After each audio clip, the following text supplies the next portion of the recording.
assim, como eu falei, eu entendo o sentimento, né, de alguns torcedores quando falam: "Pô, mas aí a gente tem que asfixiar o clube financeiramente para os caras mudarem". Por exemplo, aqui o Krause DL, ele manda aqui: "Por isso mesmo, o torcedor tem que parar de ir no estádio, nós não somos valorizados e principalmente respeitados.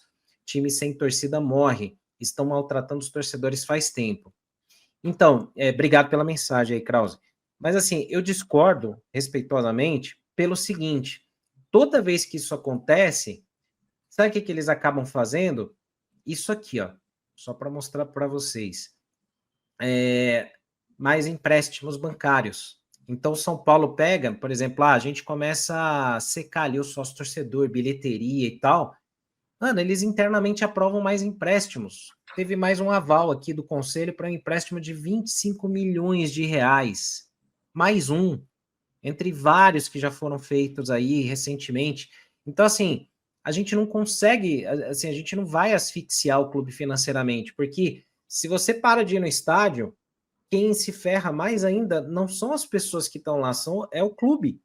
Porque o clube vai ficar mais com os cofres destruídos, né? Internamente, os caras se safam de algum jeito. Aqui, o Conselho Deliberativo do São Paulo aprovou na noite da terça-feira, ontem, um novo empréstimo de 25 milhões junto ao Banco da Ecoval. Foram 142 votos a favor, 46 contra e 16 abstenções. Né? O Gabriel apurou essa informação ontem e a gente postou nas redes sociais. Então, Renan, você vê, eles vão lá, eles vão pedindo mais empréstimo, e assim vai, e essa dívida vai ficando, porque o Casares não vai estar aqui no ano que vem, depois do ano que vem, né? Ele não vai ser mais presidente. Mas o outro fica com essa pica aí. E o São Paulo que vai ficar com essa pica, porque o CPF dos caras não é responsabilizado, não vão ser punidos por isso. Então, assim, eu entendo quando o torcedor fala assim, pô, a gente não tem que ir, a gente não tem que corroborar, a gente não tem que ser cúmplice dando dinheiro para o clube. Mas quem se ferra é o São Paulo, não as pessoas, né, Renan? Exatamente. Eu compartilho da mesma opinião que você, Senna. Quando essa questão do Morumbi zero aí, eu sou contra exatamente por causa disso. Né? Se isso fosse de fato melhorar alguma coisa dentro do clube, porra, eu ia aderir no exato momento, mas a gente sabe que não é assim. Né? Para ele hoje, o Morumbi zero é não criticar ele, não mandar ele tomar suco de caju. Né? Para ele hoje é bom, mas para o clube é péssimo. Para o clube é péssimo, tá aí, ó. Então, se o clube estava com superávit de quanto agora no último trimestre? De 50 milhões, era isso? Superávit de 50 milhões, mais ou Era algo menos? assim, isso. Então já tira 25, né? Fazendo empréstimo, você já tira 25. Então a gente já vai. Eu quero ver o fechamento do ano, né? Faltavam ainda naquele período, eu falo, faltam ainda 3 meses. Os 3 piores meses do ano, né? Que vem 13º, vem outros gastos, né? E um mês sem futebol, sem receita, sem público no estádio. É o pior mês do ano para o clube de futebol, né? Dezembro. Porque você continua pagando salários e não tem jogo, né? Então, é tudo isso. Senna, você falou uma coisa antes que eu fiquei aqui pensando. Você falou, nós somos clientes, né? Como se São Paulo fosse uma empresa e os torcedores são os clientes. Só que nós somos clientes passionais. Foi isso que você falou, né? Porque mexe com Isso. a nossa paixão.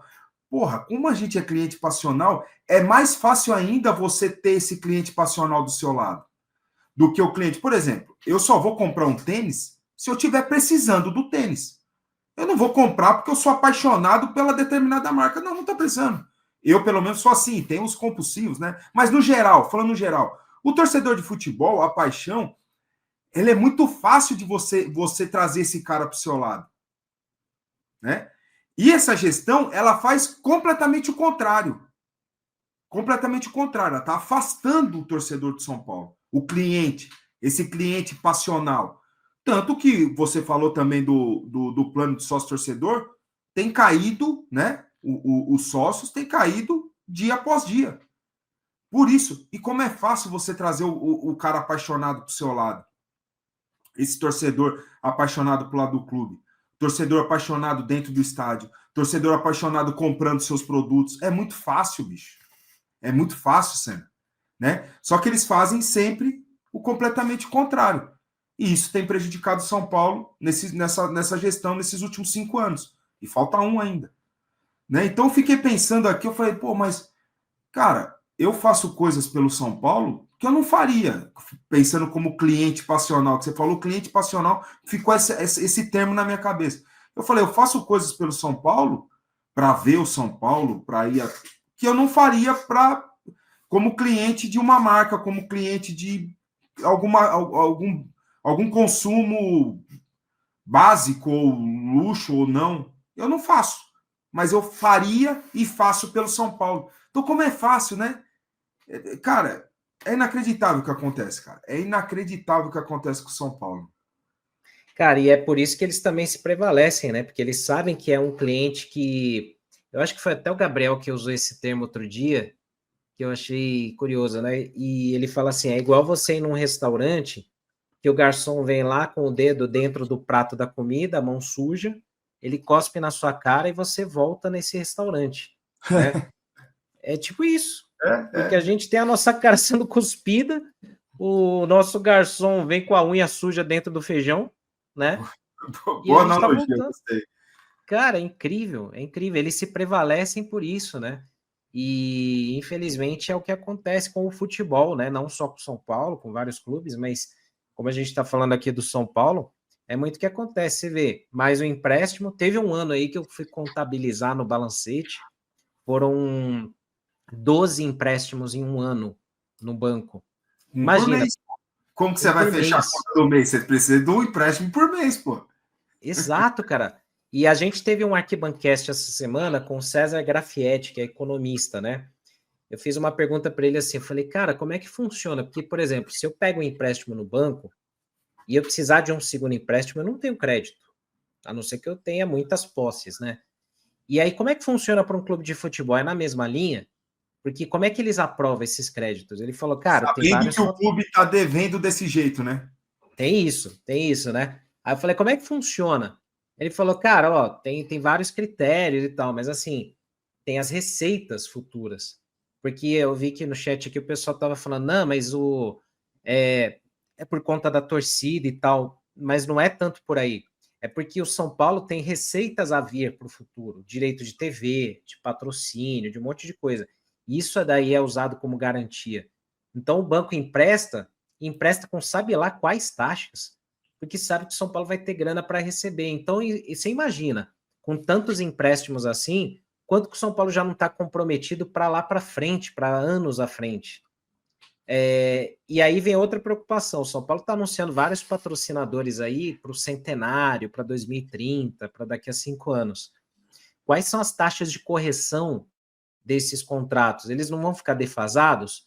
Eu vou usar o exemplo da Superbet. O São Paulo assinou com a Superbet no ano X, no final ou no meio daquele mesmo ano, a Superbet assinou com o Fluminense um contrato maior. Aí todo mundo ficou puto, falou, porra, São Paulo é o São Paulo, ele não pode ganhar menos que o Fluminense. O contrato ficou defasado no mesmo ano. Agora, você imagina se assinando um contrato para daqui a 5 anos, Renan. Aí, não cara, fica feio. Não tem sentido nenhum.